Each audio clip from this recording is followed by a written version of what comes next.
ఇప్పటికైనా మీ మనసు కరెక్ట్ లేదా? తాగటానికి నీళ్లు లేక చావు బతుకుల మధ్య కొట్టుబిట్టాడుతున్నారయ్యా. పచ్చగా ఉండే ఈ ప్రాంతానికి ఏం దిష్టి తగిలిందో ఏమో. భూమిలోనే కాదు, మా కళ్ళల్లో కూడా నీరు ఇంకిపోయేలా చేశాడా దేవుడు. అంతా మీ చేతుల్లోనే ఉందయ్యా. చూడమ్మా, వర్షాలు లేక కరువుతో రాష్ట్రం కష్టాన్ని కూడా అరువు తెచ్చుకుని బతుకుతుంది. నా కాళ్ళ మీద పడితే ఏమీ రాదు, పైనుండి వర్షం పడాలి. అయ్యా మినిస్టర్ గారు, మీరైనా ఏదో ఒకటి చెయ్యండి అయ్యా.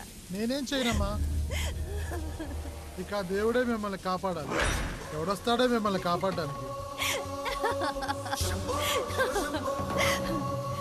ఎన్నాళ్ళు అడుగుతారా ఎవడొస్తాడు, ఎప్పుడొస్తాడు, ఎక్కడి నుంచి వస్తాడు అని? పేదవాడికి కష్టం వచ్చినప్పుడల్లా ఇదే మాట. 70 ఏళ్లుగా హీరో రావాల్సి వచ్చినప్పుడల్లా ఇదే మాట. ఇంకా ఎన్నేళ్ళు అడుగుతారా ఎవడొస్తాడే మిమ్మల్ని కాపాడడానికని? మీరు మమ్మల్ని అడగటం, వస్తాడ్రా అని మేము మీకు చెప్పడం. అయినా సరే మళ్ళీ మీకోసం ఇంకోసారి చెప్తున్నాను, వస్తాడు. ఆకాశాన్ని చింపుకుంటూ వస్తాడు, నేలను పగలగొట్టుకుంటూ వస్తాడు. ఎవడు? దేవుడు. దేవుడా? రాయికి వరమిచ్చిన రాముడి దేవుడైతే, ద్రౌపదికి చీరిచ్చిన కృష్ణుడి దేవుడైతే, ఈ ఊరికి ఆయనే దేవుడు.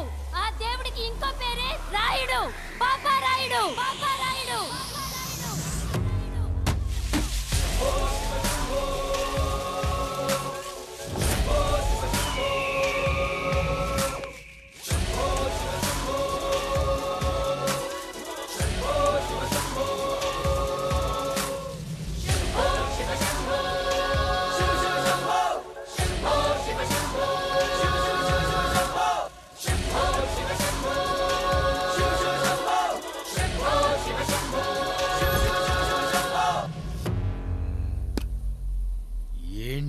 సమస్య? అయ్యా, ఊరికి కరువు వచ్చింది. అదిగో ఆ నలుగురు దాహంతో చనిపోతున్నారయ్యా.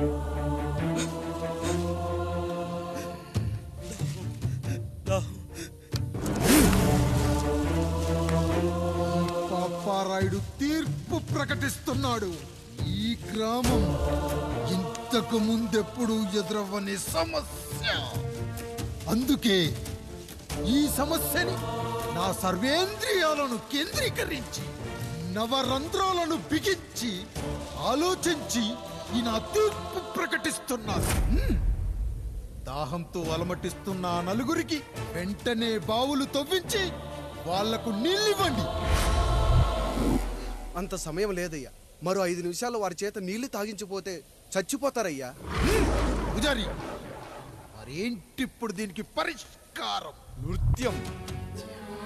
సంగీతానికి శిలలు, నృత్యానికి మేఘాలు కరుగుతాయని శాస్త్రం చెబుతుంది. ఆ నాట్యానికి ఆకాశం కరిగి వెంటనే వర్షం పడాలి. అందుకు ఆ నటరాజైన శివుడే మార్గం చూపించాలి.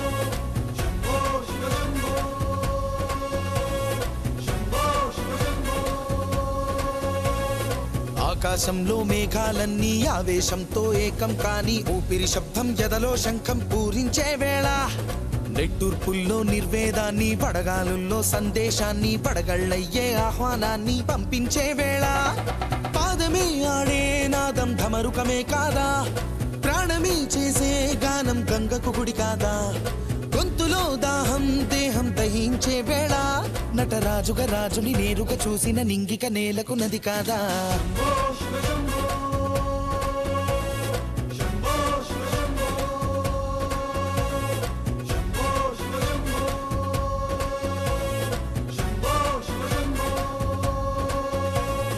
నిమిషం విషమైతే గళమే సిద్ధం అని చెప్పే శివతత్వమే, వేషం వేయించే నాట్యం చేయిస్తే మేఘం పులకించదా, ఊరికే బాధే మోసే రాజే కాడంటూ, ఊరికై యుద్ధం చేసే శక్తి ఉందంటూ, మండిన హోమంలో నా సమిధే తానంటూ, తన దేహమే మబ్బుగా స్వేదమే వానగ గొంతులు నేరుగా తడిపేనా.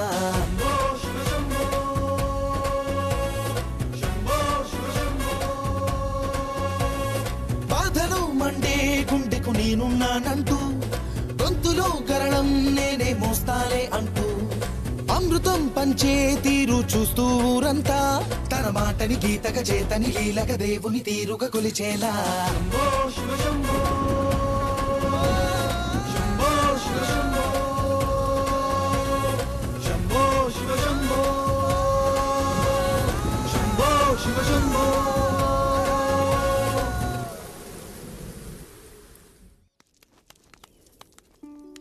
అయ్యా, దేవుడిచ్చిన ప్రసాదం అనుకుని నలుగురిని కన్నాను, ముగ్గురికి పెళ్లి చేయగలిగానయ్యా.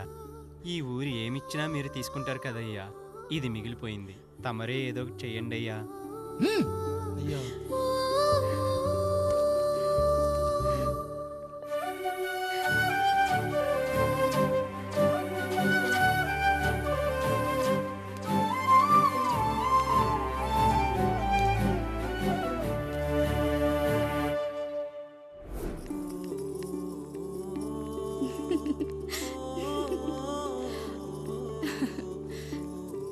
ఈ ఇల్లు, ఆస్తి, ఇంత గొప్ప భర్త, పిల్లలు, చాలా ఆనందంగా ఉందండి.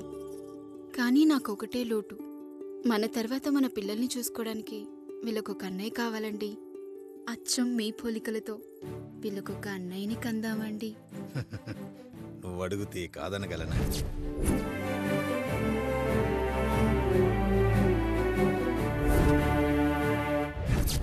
నానా, రాయుడెక్కడా? ఇప్పుడే వస్తున్నాను నాన్న.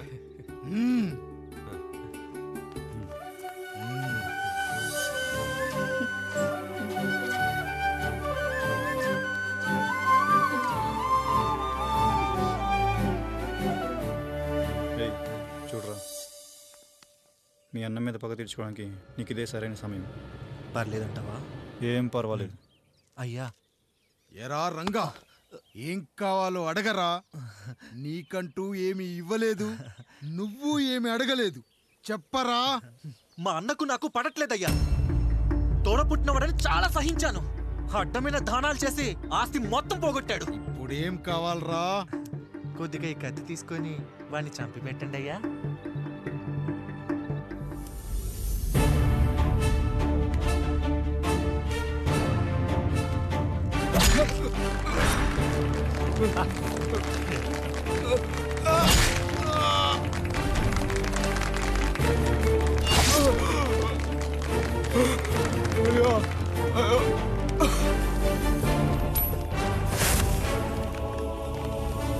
నాయుడు, అన్యాయంగా మా నాన్నని చంపేశావు.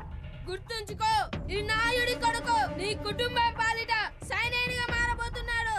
నిన్ను, నీ కొడుకుని, ఆడికి పుట్టబోయే కొడుకుని అందరినీ లేపేస్తా.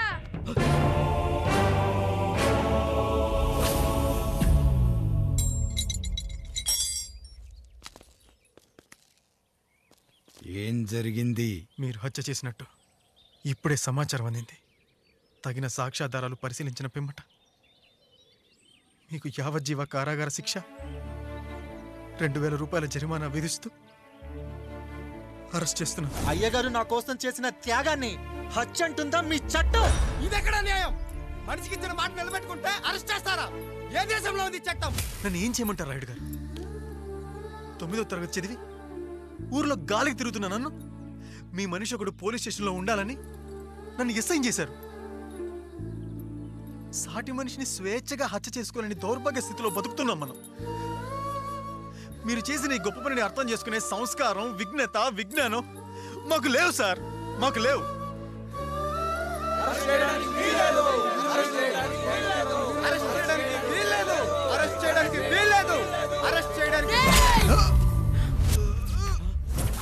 నాయుడు గారు,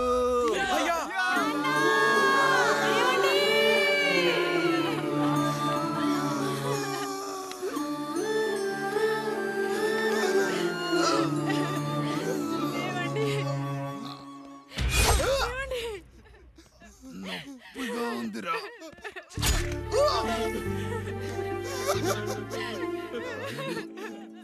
సుధా, నేను లేకుండా ఎలా ఉండగా? పర్వాలేదండి, బిడ్డలతో నేను ఉండిపోతాను.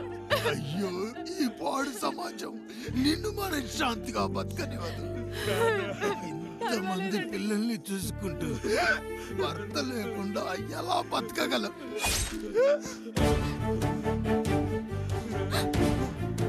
వద్దండి.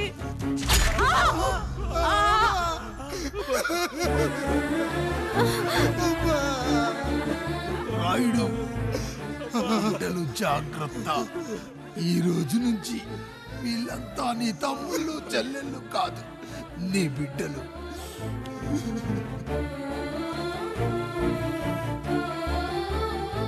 ఎక్కడికి వెళ్ళనరా.